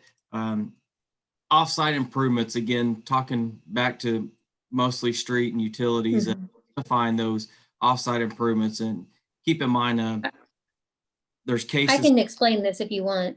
Oh, that'd be great. Okay, I won't put that burden on you. This was my slide. I wanted everybody to have this knowledge. It's something that I've talked about with, and I'm sure Steve is very familiar with it, coming from a planning background, and Cameron and Jeremy. But there are 2 and really now 3 Supreme Court cases that dictate what a municipality or a governing body can require of a developer for offsite improvements. So this is one consideration whenever a property is being developed. A lot of times there's a discussion about whether they should make an improvement to the roadway, maybe an intersection, maybe adding a stoplight, things of that nature. And the Supreme Court had these 2 primary cases called Nolan and Dolan. How they got them to rhyme, I do not know. But the 2 cases go through, they establish a test to determine whether the requirement to build these offsite improvements is going to be considered an illegal tax, or it would be an illegal requirement or condition on the development of property. So it's going back to that constitutional right that somebody has to utilize their property and to develop it. And then it has to balance with the actual direct impact that development is going to have on the infrastructure. So the first step is from Nolan, the requirement that the city or the government wants to place on the development, it must bear an essential nexus to the reason for the requirement. And how you get to that is you go through these next bullet points of questions. You identify a public problem that the condition or the requirement imposed is designed to address. You have to show that the proposed development will create or increase the identified problem. You have to show that the condition solves or alleviates the identified problem. So that's the first step. That seems relatively easy to go through, but it becomes very complicated. And a lot of times you will rely on a traffic study to determine those things. Dolan brings into us a second, this is the more complicated part of the analysis. The requirement has to be roughly proportional to the impact of that development. So if you have a new development, like let's say it's a shopping center, and the shopping center is going to generate so much volume of traffic, but that volume of traffic is not going to require the additional intersection, maybe a light at the intersection, then you can take the proposed development's impact to that area. And if it's like 20% additional volume, you could have them enter into a cost share with you, which we did in Springfield, and they would pay that amount to the city, and the city would have to pay the additional amount to improve the intersection to the desired need, or perhaps the intersection doesn't get improved if the city doesn't have the funding. But that's the analysis. The most recent case, the Kuntz case, it indicates that these factors are going to be applicable to monetary contributions. So like a buyout program where maybe the developer doesn't want to install a sidewalk or a trail or even a roadway, any sort of buyout program is going to have to follow those same requirements. So if you're requiring this offsite improvement or buyout for that improvement, it can still be considered an illegal tax on development if it doesn't actually fall within those parameters. So anytime we're reviewing offsite improvements that may be desired by a municipality, this is something to keep in mind, because sometimes it will require the municipality to make those improvements in addition to the developer. Amanda, I have a question on that.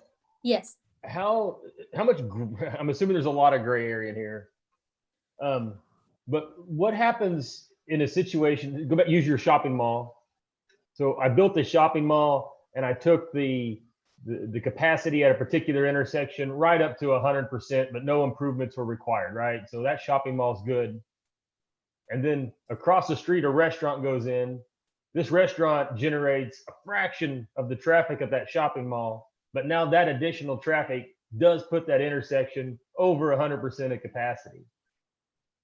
Does that, the cost of that improvement, is that going to be borne by that restaurant, or was there some mechanism in there where that shopping mall could have been required to kick a little bit into the kitty for when that improvement was needed?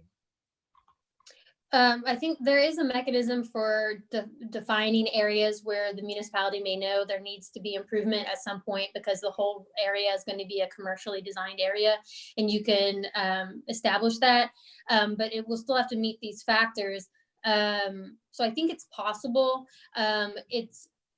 It's a very in-depth analysis, and I don't think that the smaller, the person that comes second to the table would necessarily have to bear the entire burden. But I have seen that happen, especially with stormwater improvements, where the second person does have to install a pricey improvement that maybe will actually be utilized by additional developments that pre-existed it. Okay, thank you.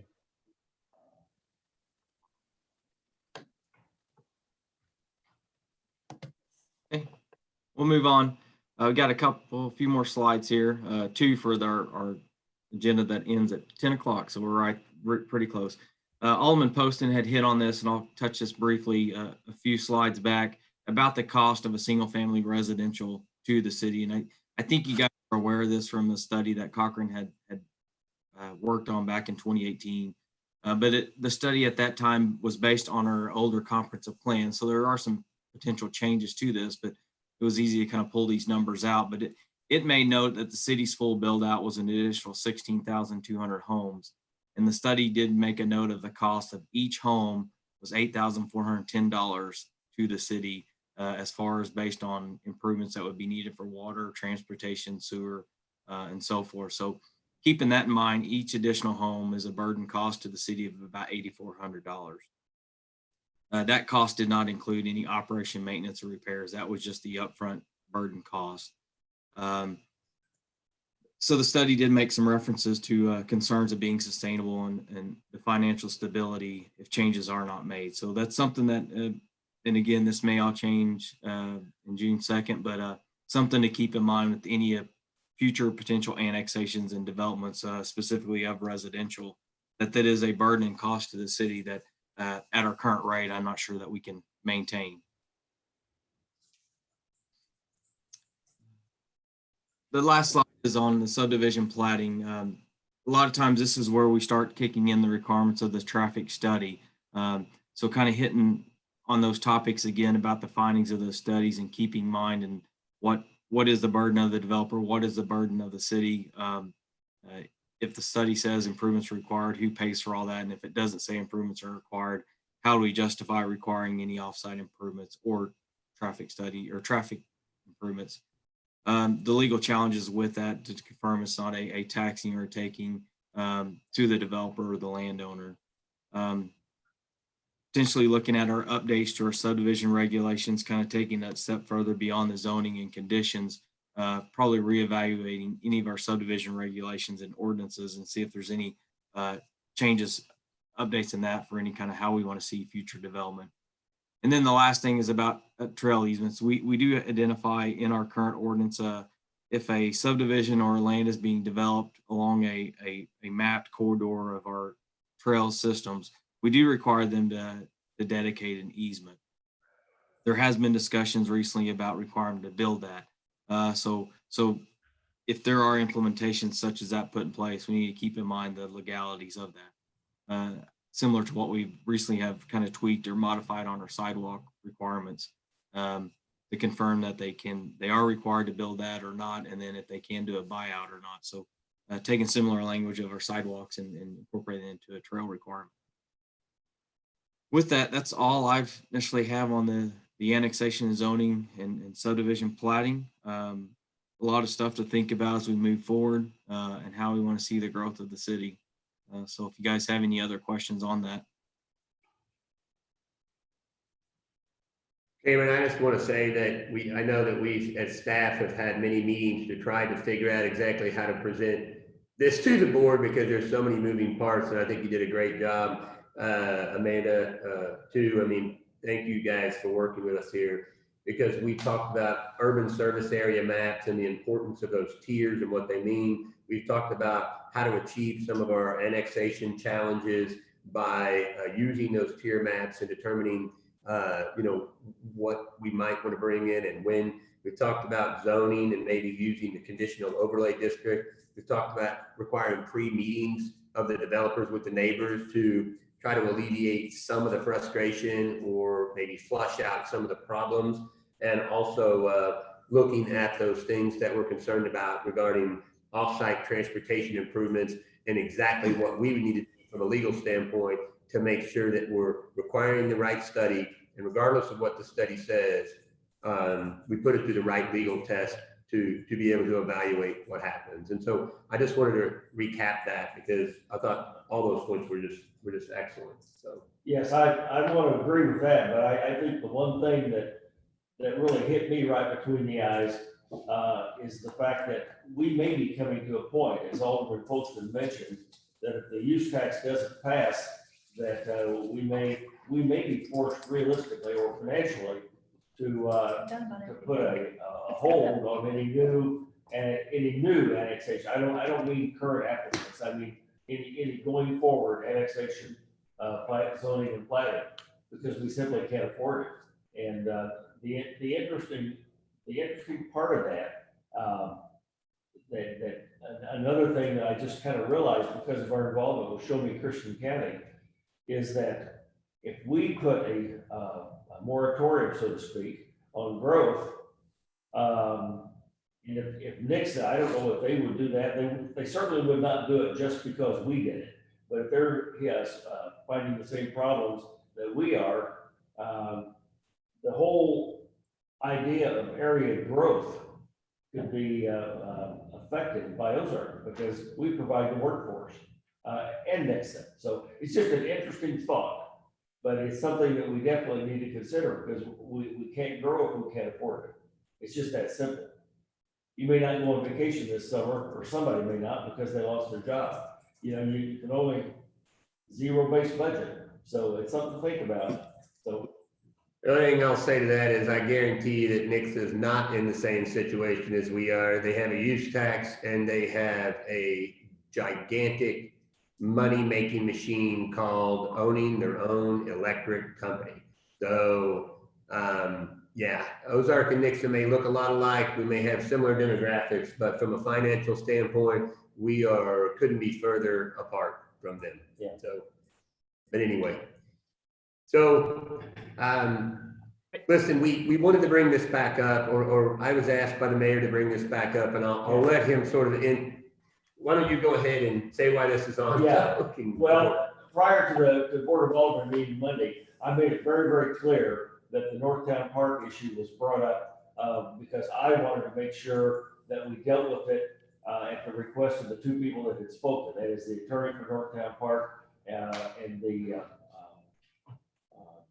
well, it was just important that we deal with it and not just disregard it and kick the can down the road. So that was a decision. I don't argue with that. I'm certainly not wanting to bring that up for another vote, but there are some things that I just think staff needs to make clear to the Board of Aldermen of what we are faced with. So I'm going to turn that back over to Steve. And if anybody's upset that it was brought back up for discussion, then you can get upset with me and not him.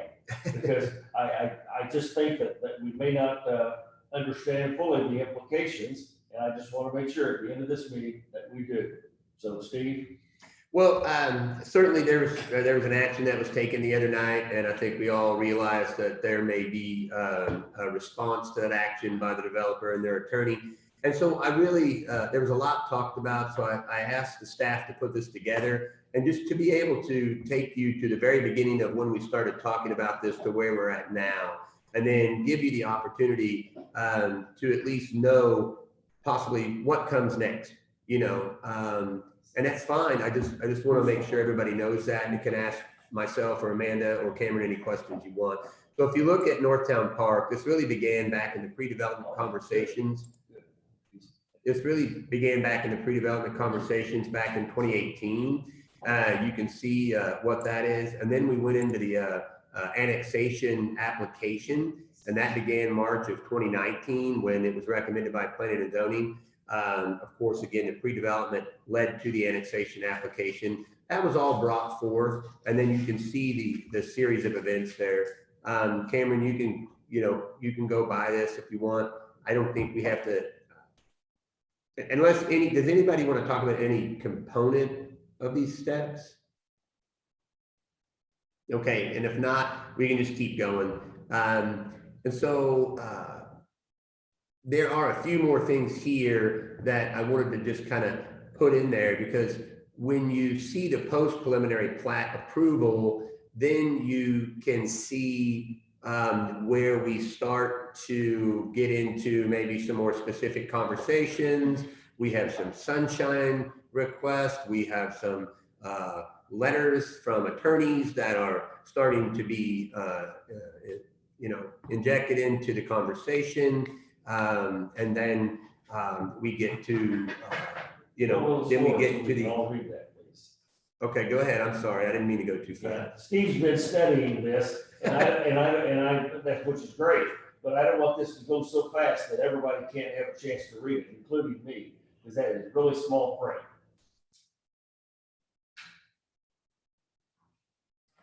I can go back. There's 3 slides that kind of show the initial pre-development to the applications and to the post approval. So let me know if you go back to a certain slide.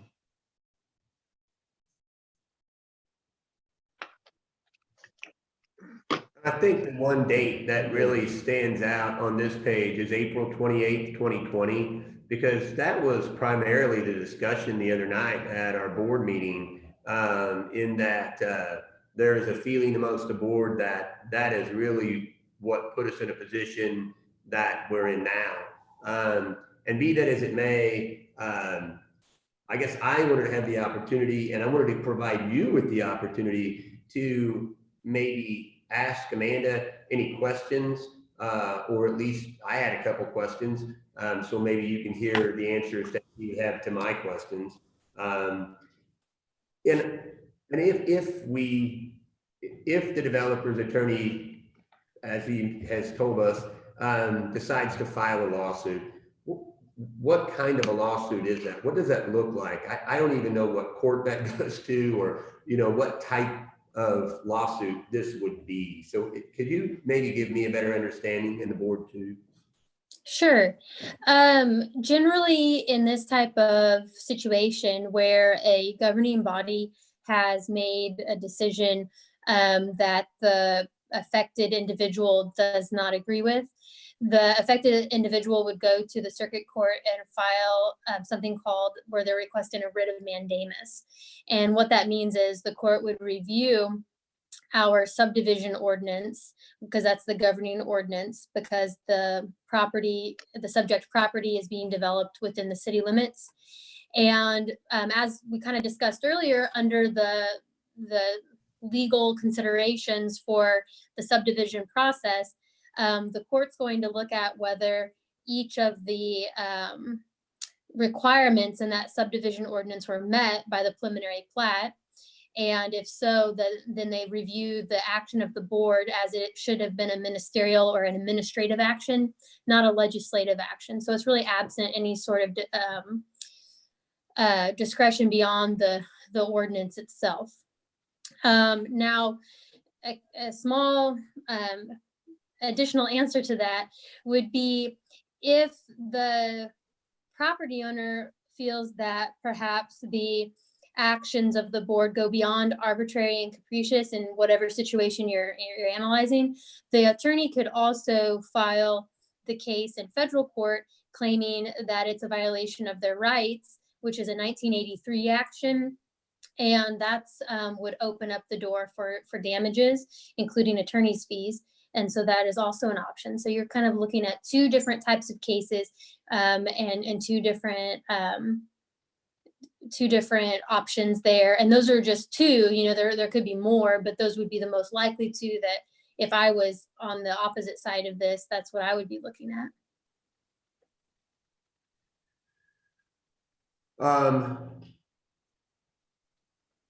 Do any of the attorneys that are on our board have any questions? Jason? I see you waving your hand.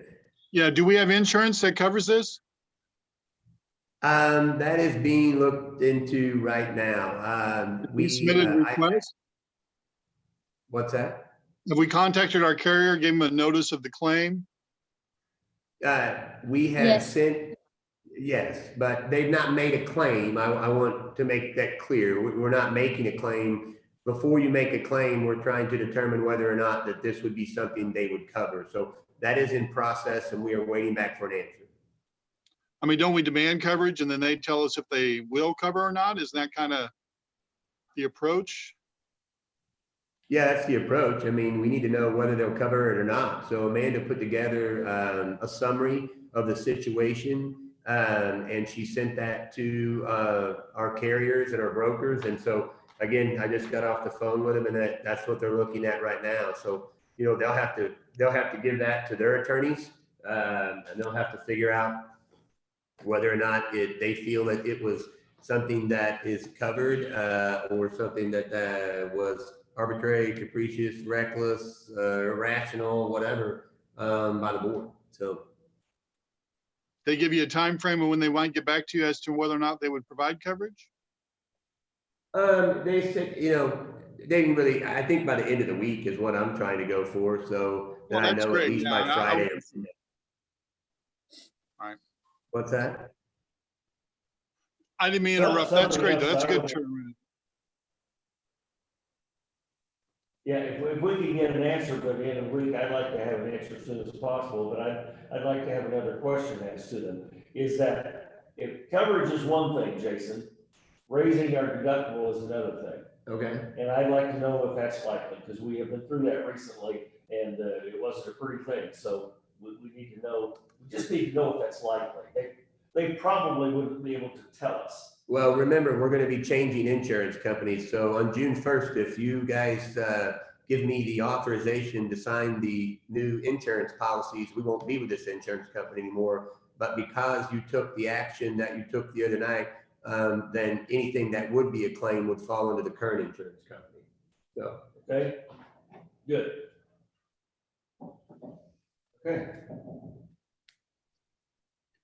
Just another question, Amanda. I know we've talked a lot about the Ozark Special Road District and their decision upon which definitely has had an effect on this going forward. And I guess I want to make sure I understand, because you just mentioned it earlier, that the lawsuit would be based on our subdivision code. Since the Ozark Special Road District and the property that's in question where the roadway would go, the second access, is in the county, how does that or how would a court, I guess, relate that back to our decision that is inside the city? Do they separate that, or do they say, hey, it's all one situation? I don't know. May I just say one thing before we end it? Very quickly. I would hope that any advice that we get from the city attorney would happen in closed session. I think we're sailing a bit close to the wind, but maybe that's, maybe I'm out of line, but I'm really interested in what Amanda's legal advice would be on this regulation, but I would prefer that be done in closed session if we're able to do that. I don't know if we're able to. No, that's an excellent point, and I agree. And you're right. So you, Amanda, you don't really have to answer that. We can talk about that. I was getting ready to say the same thing, so I'm glad that Alderman Galloway brought it up as well. We can, or the board, if they wish, they can make a motion to go into closed session, and we can try to conduct that through Zoom, or we could do it at another time. But I would agree that it gets very tricky trying to answer some questions related to potential litigation without maybe divulging what would be considered legal advice or like a plan for litigation. On my side of things, I understand, that it's being brought up again. It would seem to me that if we can have a closed session in which the attorney can fully outline her opinion, answer our questions and so on, that would be a prudent meeting to have. I don't know that I would like to do that this morning because, I kind of view myself as a client, and I would like to have an opportunity to formulate my questions and think through. And I would like more opportunity to prepare for that. But I certainly wouldn't mind if this was placed on the next meeting's agenda as a closed meeting, just to review our city attorney's thoughts. I think it would be prudent, but I don't know what other board members think. And of course, the mayor sets the agenda. I'm fine doing it later. Yeah. Well, we got to put it on the agenda. Yeah, put it on the, yeah, let's do that. We will do that first at a closed session. And do the necessary checking with Amanda, get her opinions, and we'll be prepared better. Okay.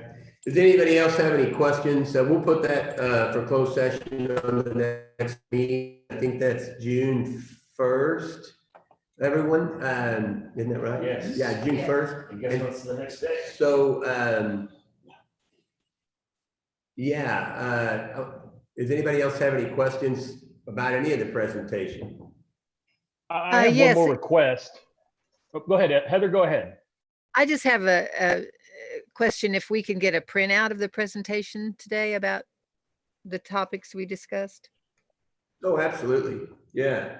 That'd be great. We can email it to you, or we can do both, Heather. You bet. No problem. Whatever works. Me as well. That'd be great. And Cameron, thank you again. Everybody did an excellent job. It was very helpful. Cameron, I asked if you would send the board a copy of some of our overlays. Would you also send them a comp plan? They don't need a bound version if they don't already have them, but anybody that doesn't have it, would you send them a copy of the comp plan?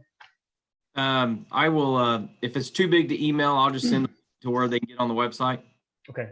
And then for the board, in the back of the comp plan, I would like you to look at Appendix B. The comp plan's got a ton of goals. It's got all these different strategies and things that we want to do. And that's all great. But the underlying philosophy that the commission and this board adopted is Appendix B.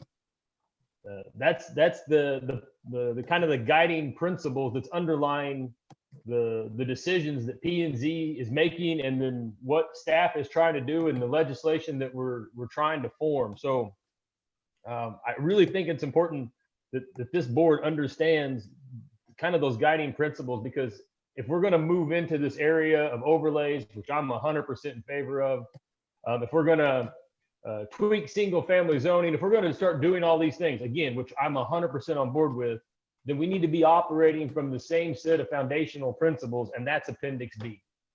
So Cameron, if you would, please get that to everybody, and colleagues, please review it.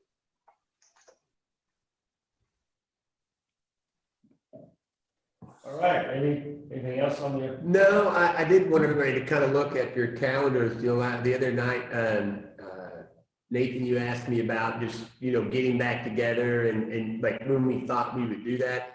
I was looking at our calendar and knowing what we have coming up probably for our next breakfast meeting. And depending on how everything's going, we could shoot for, you know, that breakfast meeting is normally scheduled for the third Thursday of the month. That would be June 18th. Depending on where everything is with the COVID situation and all that, that could be an opportunity for us to reconvene in the council chambers or whatever and keep our distance and so forth with probably not a huge group. So I just wanted to throw that out there. I would be for that. Okay. Okay, guys, thank you very much. If there's nothing else, Mayor, I'll let you. Any other questions, comments? Steve, Yeah, go one ahead, more Heather. question. The city plan, are we going to change our plan? Springfield just passed their phase 2.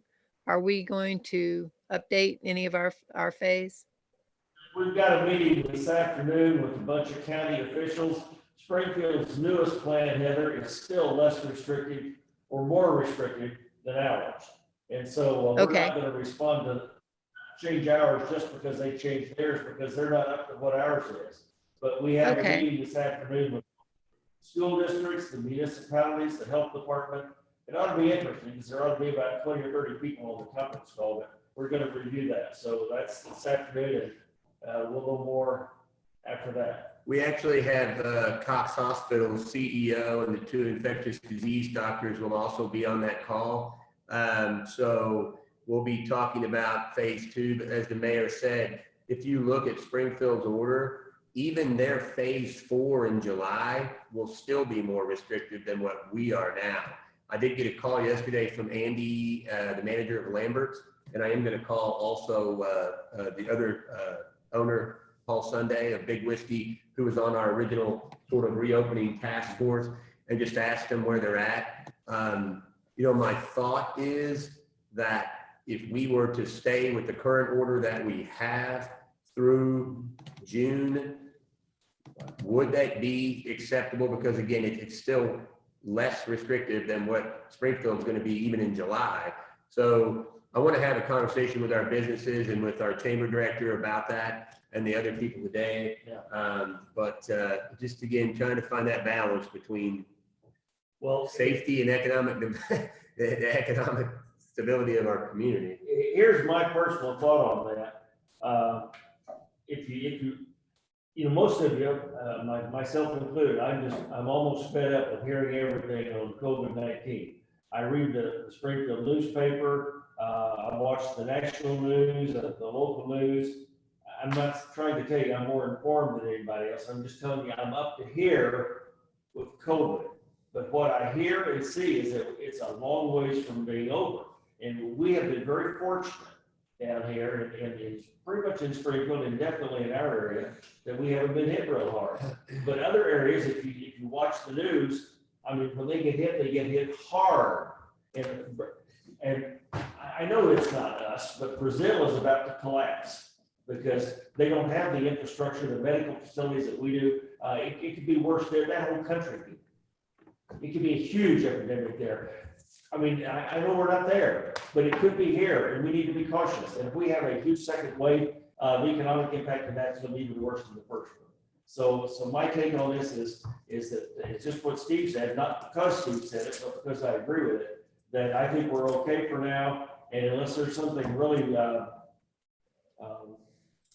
really big to change our minds, we'll probably stay with what we have for a while. And so. Now, all that could go out the window if the governor decides to do whatever the governor wants to do. So Okay. please keep that in mind, and we'll be watching what he decides. So.